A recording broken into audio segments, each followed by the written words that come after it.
Thank you for the introduction. And if you permit me a little bit, let me give you some insights on who the commission is and what it is that we do. So the Broadcasting Commission is the country's only electronic media regulator with oversight for free-to-air television, radio, and subscriber television, which we sometimes call cable. So we have oversight for these companies.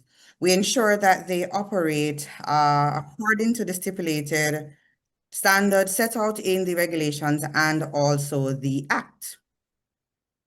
The Commission also advises on policies of national interest and is responsible for the development of the Children's Code for Programming, which is now revised and reformulated as the Content Code, which is applicable to not just traditional broadcasting, but also to platforms where we get our content.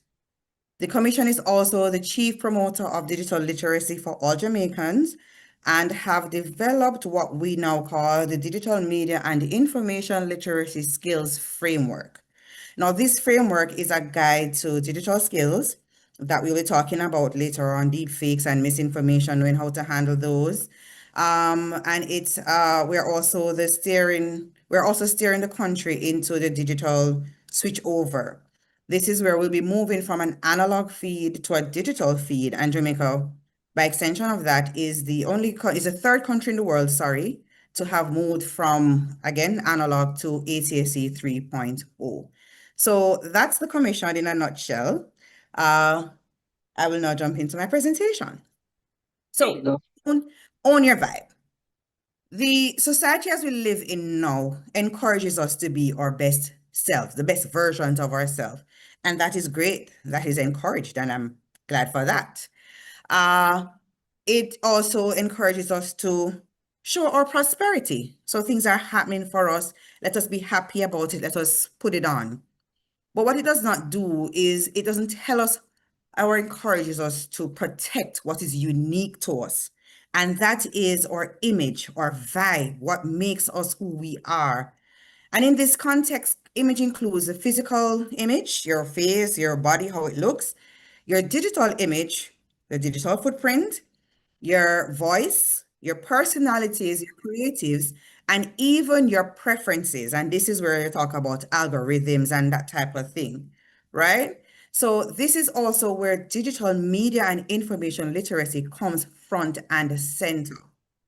Digital media and information literacy, also known as DMIL, is a structured approach to help Jamaicans and others become more competent and in critical thinking, using digital tools and platforms, how to consume media responsibly, understanding, interpreting, and sharing the information that you now have thoughtfully and responsibly. DMIL is a whole of society approach that encourages us to critically think about our daily navigation of the digital spaces that we're in. It enables us to enjoy the space while understanding the importance of our digital footprint. Now, you may have heard it before, even in our ads, that your digital footprint follows you wherever you go. But some persons don't understand what that means, because this also means that your digital footprint can determine the trajectory of your life. Where will you end up? Sometimes depend on your digital footprint. As I said before, you probably have heard it maybe 1,000 times over. Whatever you share online can never be erased. I had a presentation recently with students of a high school in Kingston. And when I mentioned that to students, they were saying, no, miss, of course you can delete it. If you have money, it can go, you can have links, and it can be done that way. And I brought it to their attention that even if you know all 3 point something million of Jamaicans here, and you know everyone in the diaspora, it is highly unlikely that you know everyone in the world. So if you come to all 3 point something of us and say, hey, can you, I'm remorseful, I'd like for this content to be done away with, yeah, we may be able to say, all right, let's forget about it. Let's delete it from our memories and that type of thing. But the problem is someone somewhere else has that ability to bring up that content. The gravity of this statement, where whatever you share can never be erased, it blows over the heads of many, many people. So much so that we still have persons today who create content, and this is obvious every day on TikTok, and then they later have to apologize. Worst case, some persons end up before the courts. The unfortunate reality is that unlike people, the internet never forgets. It never forgets. And this is because, of course, things are opened on other platforms, saved in the cloud, and has the ability of coming back and has the potential to disrupt your life over and over again. Now, this next video shows an example of just how one split-second decision can ruin your life forever. Video actually was showing a young lady who I can explain the video. Sure. A young lady who was happy to share a private video with someone she thought she loved. A couple weeks later, she decided that they're, no longer an item, and so let's call it a day. The young man, however, did not think it was, in his plan for things to be called a day. Let's move on, and she wants to move on. He didn't, and so he took that photograph and shared it. Publicly. How do you safeguard or protect yourself from digital pitfalls?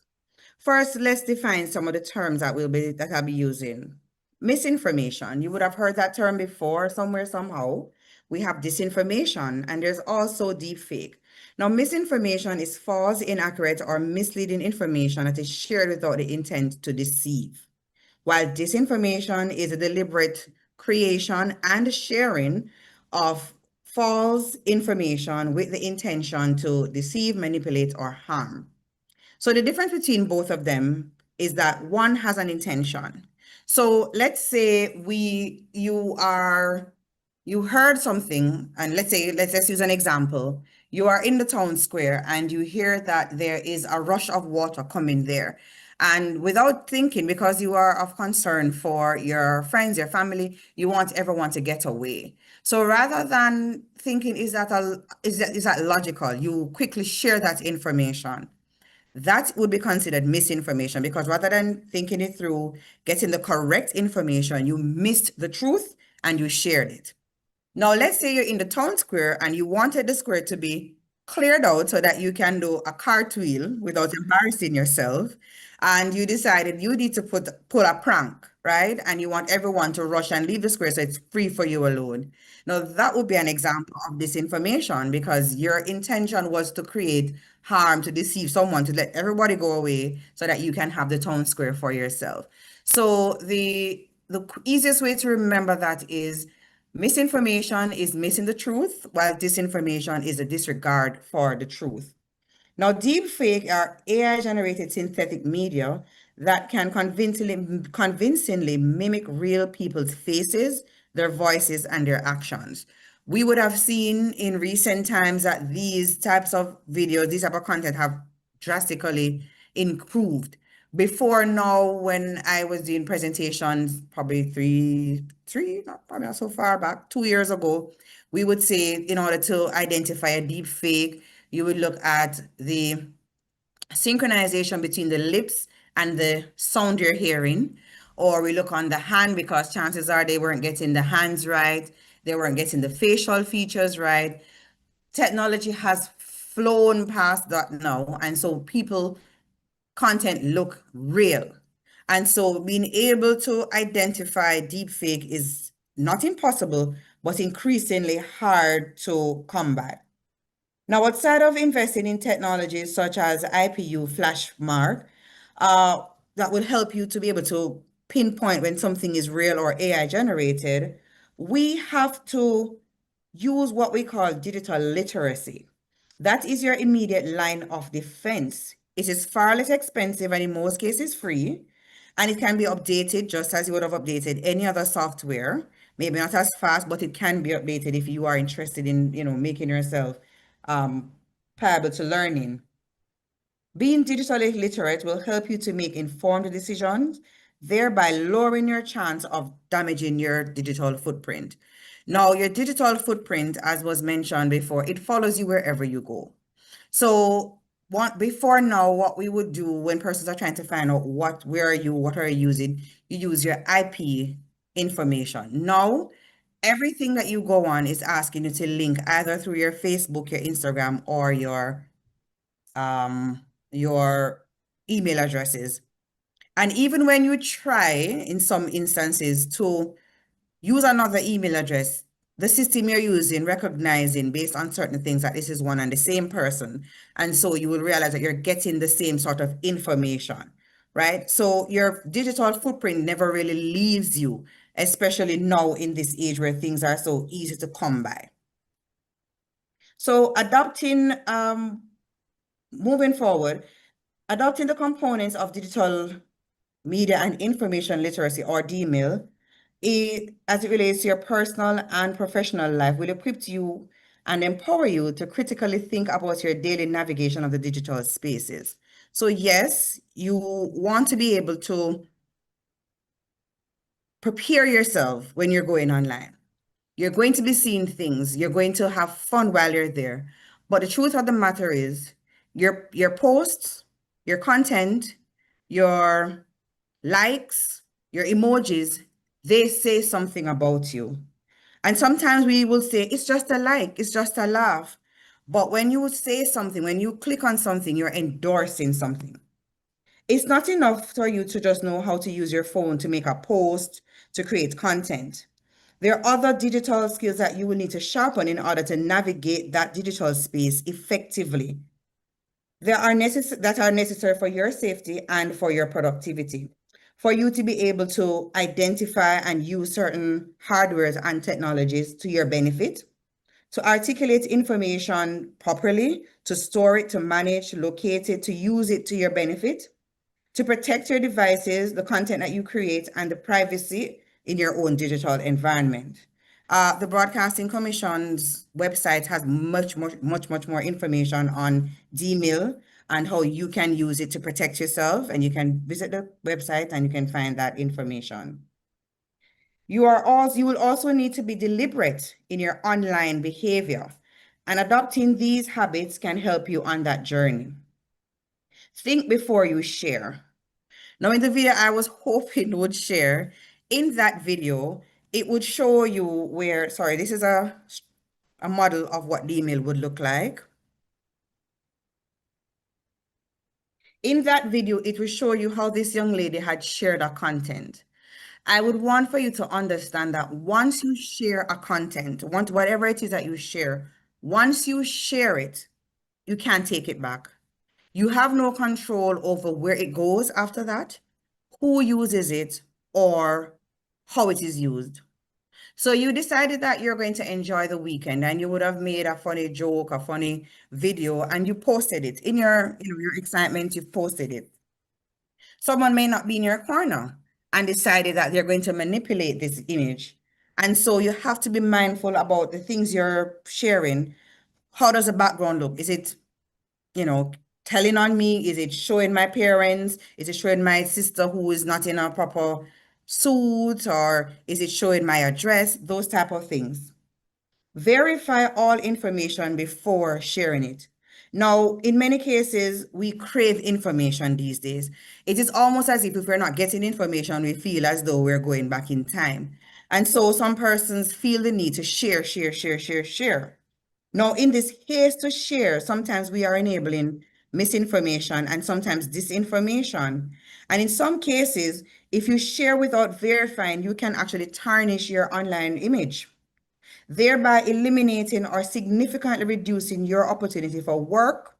Because, of course, if you're going to make an application for a job, your future employee, they're going to check you up. They're going to find out who are you, what are you doing, what is your stance on certain topic and that type of thing. And so they're going to search for you via social media.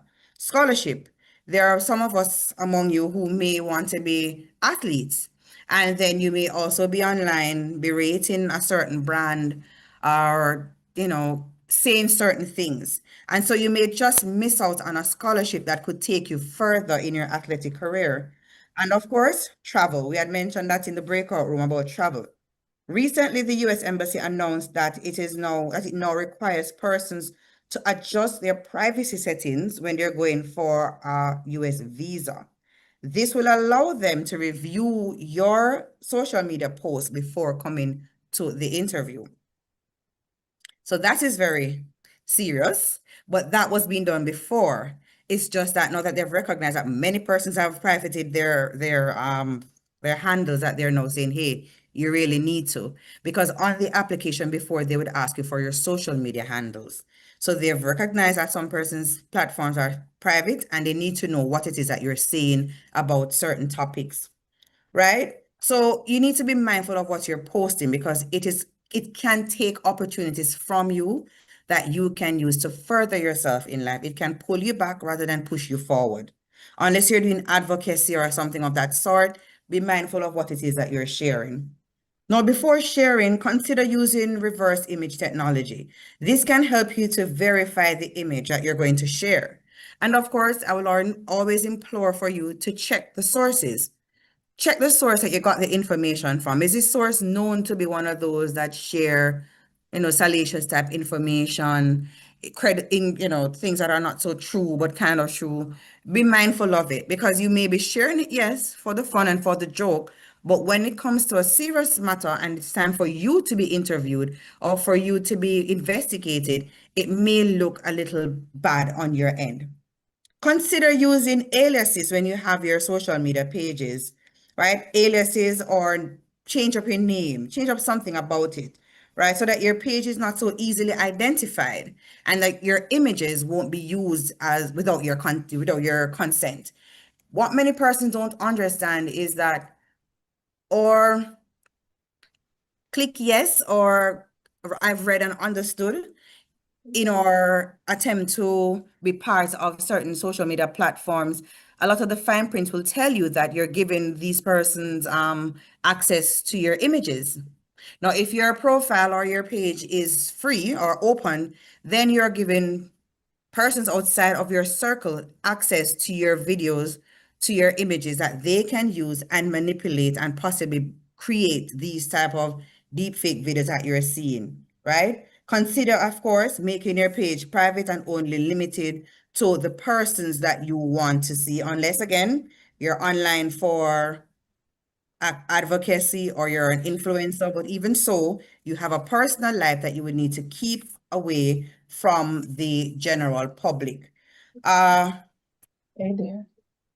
That would be it for me in terms of presenting on Give that. me You have, sorry, Thank you. Hold on, there's someone. someone was saying something. Just a moment. Let's see.